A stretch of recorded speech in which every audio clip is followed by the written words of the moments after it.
RNN news मराठीमध्ये आपले स्वागत आहे। बघा RNN न्यूज मराठी, रहा अपडेट, आवाज सर्वसामान्य माणसाचा। RNN news Marathi. अल्पवयीन मुलीचा छळ केल्याप्रकरणी अॅट्रॉसिटी व पोक्सो ऍक्ट अंतर्गत गुन्हा दाखल। सद ग्रामीण पोलीस स्टेशन हद्दीतील पिंपळखुटा येथे एक धक्कादायक घटना घडली आहे।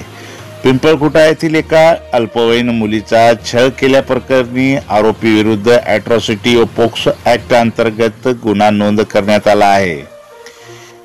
विशेष सूत्रांकडून प्राप्त माहितीनुसार दिनांक 14 एप्रिल 2025 रोजी आरोपी मुलाने फिर्यादी पीडितेला तिच्या मैत्रिणीच्या साहाय्याने ब्रासलेट दिले व ते ब्रासलेट आरोपीने दिले असल्याची माहिती फिर्यादीला झाल्यानंतर तिने ते ब्रासलेट आरोपीच्या आईला परत केले, परंतु त्यानंतर आरोपी हा फिर्यादीच्या मागेच लागला व त्रास देत आहे।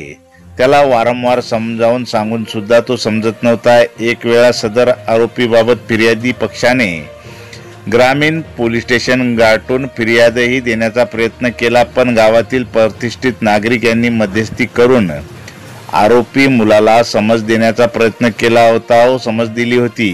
स्टेशन पर्यंत घटना जाऊनही काहीही न झाल्याचे बघून आरोपी मुलाची हिंमत वाढून वारंवार त्याने मुलीला त्रास देणे सुरू केले। आरोपीने 20/7/2025 रोजी पीडित अल्पवयीन मुलीला सकाळी दूध आणण्यासाठी दुकानावर जात असताना रस्त्यावर अडविले व माझ्यासोबत पळून चल, तुला 7 लाख रुपये देतो, नाहीतर जीवाने मारून टाकीन असे चाकून दाखवून फिर्यादीला अश्लील भाषेत बोलून शिवीगाळ केली। जीवाने मारण्याची धमकी दिल्याने फिर्यादीने 6 ऑगस्ट 2025 रोजी पोलीस स्टेशन ग्रामीण येथे तिची आई सोबत जाऊन विरुद्ध फिर्याद दिली। त्या फिर्यादीवरून आरोपी विरुद्ध BSN चे कलम 78, 351(2), 351(3), पोक्सोचे कलम 12 व अॅट्रॉसिटी ऍक्टचे कलम 3(2) नुसार गुन्हा नोंद करण्यात आला आहे। सदर घटना 20/7/2025 ची असून आरोपी वारंवार त्रास देत असून पोलिसांनी तक्रार घेण्यास टाळाटाळ केली।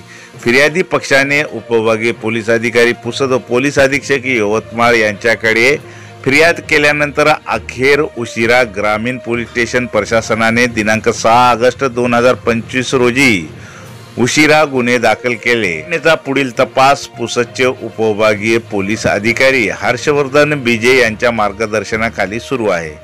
RNN news Marathi, Pusad.